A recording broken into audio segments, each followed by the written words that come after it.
Sir ఇప్పుడు ఒక business చేయాలంటే అంటే ఆంటర్‌ప్రెన్యూర్స్ గురించే మాట్లాడుతున్నాను. సరే పెద్దవాళ్ళు వాళ్ళు అనుభవంతోనో ఏదో వాళ్ళు అనుకున్న బిజినెస్ వాళ్ళ దగ్గర ఉన్నటువంటి ప్రోస్ అండ్ కాన్స్ అన్ని ఆలోచించగలరు వాళ్ళు. అవును. కానీ యంగ్ టర్క్స్ మీరు అన్నారు నేను డిగ్రీ చదివే రోజుల్లోనే ఐ స్టార్ట్ మై ఎర్నింగ్స్ అని.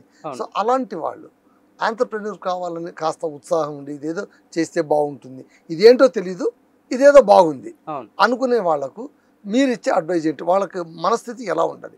సైకలాజికల్ ఎంపవర్మెంట్ ఎలా ఉండాలి వాళ్ళకి? బేసిక్గా సార్ బిజినెస్ అంటే స్టేబిలిటీ అనేది ఉండదండి. ఇప్పుడు బిజినెస్లో స్టేబిలిటీ ఎలా ఉండదో మన మైండ్ని ఫస్ట్ ఏం చేయాలి, మన మైండ్ని స్టేబుల్గా చేసుకోవాలి ఫస్ట్ థింగ్.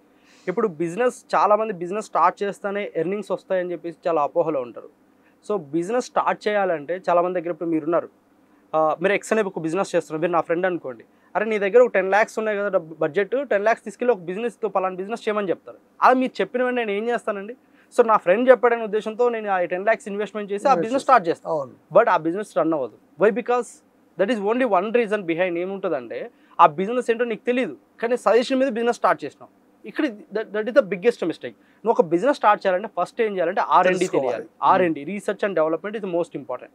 ఇప్పుడు నేనేం చెప్తానంటే ప్రతి ఒక్కరికి నా స్టూడెంట్స్కి నేను చెప్పేది ఏంటంటే బిజినెస్ స్టార్ట్ చేయాలంటే ఫస్ట్ ఆఫ్ ఆల్ మనకు కావాల్సింది అంటే గ్రౌండ్ వర్క్ చేయాలండి. ఈ గ్రౌండ్ వర్క్ ఏ లెవెల్లో చేయాలి? ఫర్ ఎగ్జాంపుల్ మన దగ్గర ఒక 10 lakhs బడ్జెట్ ఉంది. 10 lakhs బడ్జెట్తో బిజినెస్ స్టార్ట్ చేయాలనుకుంటే మీరు 10 lakhsతో బిజినెస్ స్టార్ట్ చేయకండి, 5 lakhsతో బిజినెస్ స్టార్ట్ చేయాలి. సో రిమైనింగ్ 5 lakhs ఉంది కదా సార్, దాన్ని ఏం చేయాలంటే నేను చెప్తాను. దాన్ని 2 types డివైడ్ చేస్తాం. దాంట్లో 5 lakhsలో 2.5 ఏం చేస్తామంటే rotation and development and marketing కోసం వాడతాం. రిమైనింగ్ 2.5 అనేది మనం కరెంట్ అకౌంట్ తీసుకున్న అకౌంట్లో స్టేబుల్గా అలాగే ఉంచుకోవాలి. సో అది ఎప్పుడు ఉపయోగపడుతుంది అంటే మన బిజినెస్ అప్స్ అండ్ డౌన్ అయినప్పుడు, మన బిజినెస్లో ఇంకా మనం అది కూడా ఎప్పుడు తీయాలి, అరే ఇంకా ఇప్పుడు మనము కనుక బిజినెస్ ఆ అమౌంట్ తీయకపోతే మన బిజినెస్ గ్రౌండ్ లెవెల్కి వస్తుంది అన్నప్పుడు మాత్రం దాన్ని తీయాలి. అప్పుడు అదర్వైజ్ తీయకూడదు. ఇంకా 2.5 ఉంది కదా, ఆ 2.5తో మన బిజినెస్ రొటేట్ చేయాలి. సో మనం ఏం చేయాలి, ఆ బిజినెస్ స్టార్ట్ చేసిన తర్వాత అంటే చెక్ లిస్ట్ ప్రిపేర్ చేసుకోవాలి.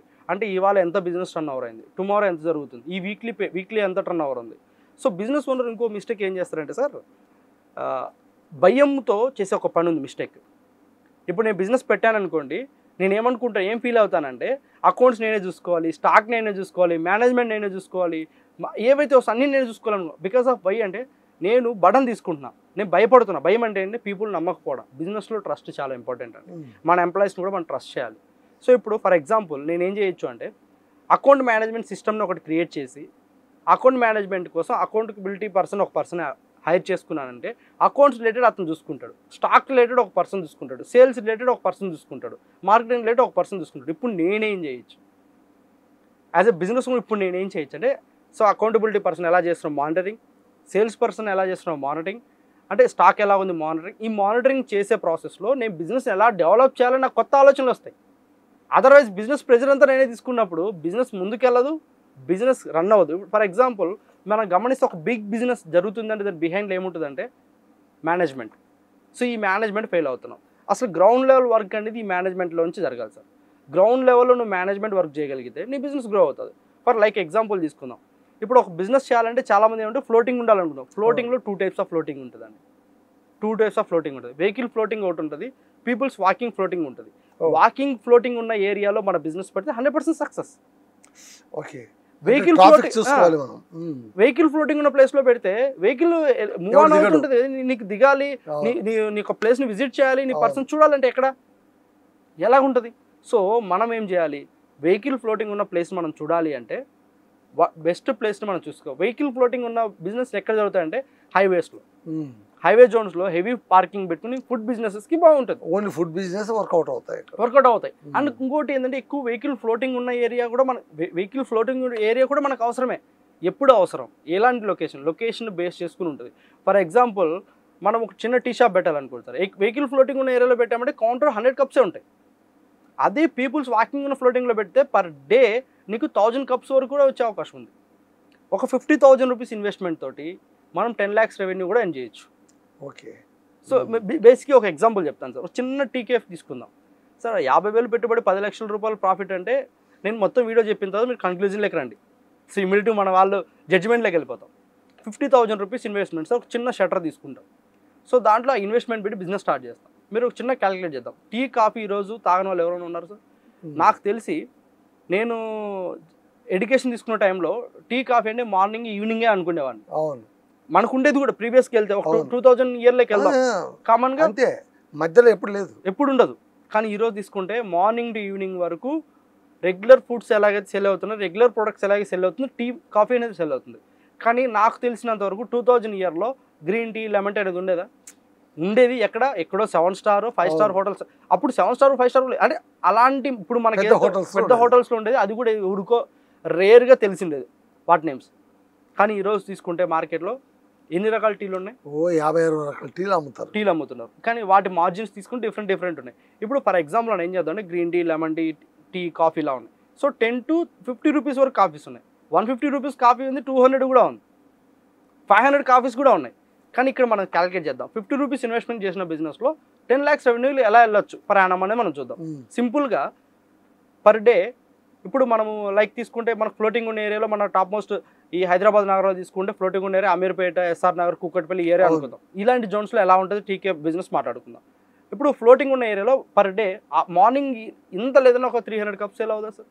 ఈజీగా morning early morning shutter 300 cups. 300 cups అంటే యావరేజ్ మనం 20 రూపీస్ తీసుకుందాం. అంటే డిఫరెంట్ ఉంటాయి. 300 కప్స్ ఇంటూ 20 రూపీస్ అంటే ఎంత అవుతుంది? 100 కప్స్ అంటే 20,000 అంటే 60,000 రూపీస్. 6,000 రూపీస్ ఒక స్లాట్లో 6,000 రూపీస్ వచ్చింది. అది ఈవినింగ్ స్లాట్లో ఇంకా కొంచెం 300 రూపీస్ కావచ్చు, లేదా 300 కప్స్ కానివ్వచ్చు, 500 కప్స్ కావచ్చు. ఇప్పుడు ఈ ప్రాసెస్లో ఇప్పుడు ఓవరాల్గా తీసుకుందాం సార్. మార్నింగ్ టు ఈవినింగ్ వరకు 500 కప్స్ సేల్ అయితే, మార్నింగ్ టు ఈవినింగ్ వరకు బిజినెస్ డల్ ఉంది, ఇంకో 500 కప్స్ సేల్ అనుకుంటే అంటే 10,000 rupees counter per day. 10,000 rupees per day into 30 days ఎంత అవుతుంది సార్? 3 lakhs business. 3 lakhs బిజినెస్లో 1.5 lakh ఇన్వెస్ట్మెంట్ తీసేద్దాం సార్. ఎందుకు? డైలీ ఇన్వెస్ట్మెంట్ అనేది ఉంటుంది టీకే ఫండ్ అంటే milk, powder, sugar, what ever.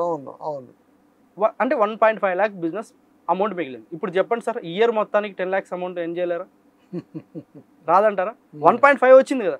So average తీసేద్దాం సార్. ఇంకోటి తీద్దాం, 500 కప్స్ ఎలా అవ్వదండి? మీరు చెప్పేది అబద్ధం అండి. 250 కప్స్ పర్ డే. 250 కప్స్ అంటే 1.5 lakh. 1.5 lakh 75,000 rupees per annum. ఈజీగా 7 to 10 lakhs మధ్యలో ఇన్కమ్ ఉంది కదా సార్. అంటే మనం బిజినెస్ చూస్ చేసుకునే మోడల్. ఇప్పుడు నీ దగ్గర ఇంకా స్కిల్ ఉందా, నువ్వు బాగా బిజినెస్ చేయాలని ఇంటెన్షన్ ఉందంటే అదే టీకేపీ ఫ్రాంచైజ్ మోడల్ డిజైన్ చేసావు అనుకో. ఇప్పుడు టీ టైం లైక్ చాలా ఎన్ని నెంబర్ ఆఫ్ ఉన్నాయి.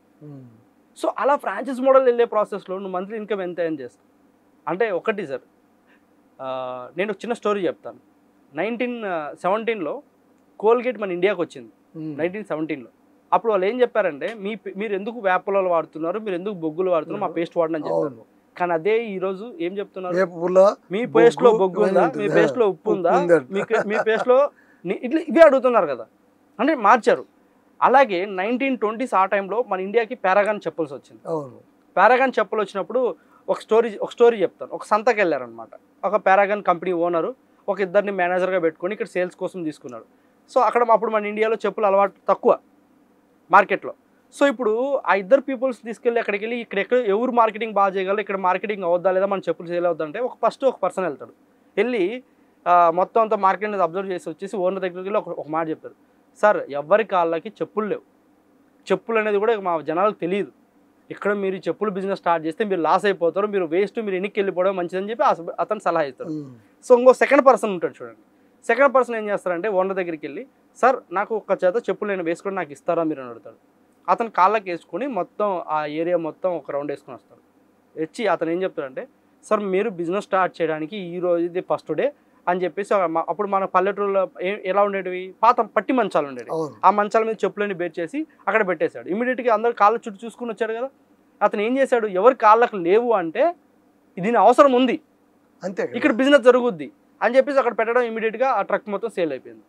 సో ఇక్కడ పీపుల్ మైండ్ సెట్ ఎలా ఉండాలంటే, బిజినెస్ స్టార్ట్ చేయాలంటే జనాలకి ఏమి అవసరం, మనం బిజినెస్ స్టార్ట్ చేయాలంటే ఏది డిమాండ్ ఉంది, డిమాండ్ ఉన్న దానికి కూడా మార్కెట్లో కాంపిటీషన్ ఎంత ఉంది. మార్కెట్లో కాంపిటీషన్ ఉన్నప్పటికీ కూడా మనమున్న ఏరియాలో ఏ ప్రోడక్ట్ అవసరం ఉంది, సో మనమున్న జోన్లో ఏం అవసరం ఉంది, జనాల అవసరాలను గుర్తించి ఈరోజు బిజినెస్లు ఎన్నో ఉన్నాయి సార్. లైక్ మనం చూద్దాం, ఇంతకుముందు వెహికల్స్ కావాలంటే ఎక్కడో స్టాండ్కి వెళ్ళి వెహికల్ తీసుకునేవాళ్ళు. ఈరోజు ఎన్ని యాప్స్ వచ్చాయి. ఒక వెహికల్ బుక్ చేసుకోవడం కోసం అవును అంతే కదా, ఇంట్లో కూర్చొని కూర్చునే వాళ్ళు. విషయం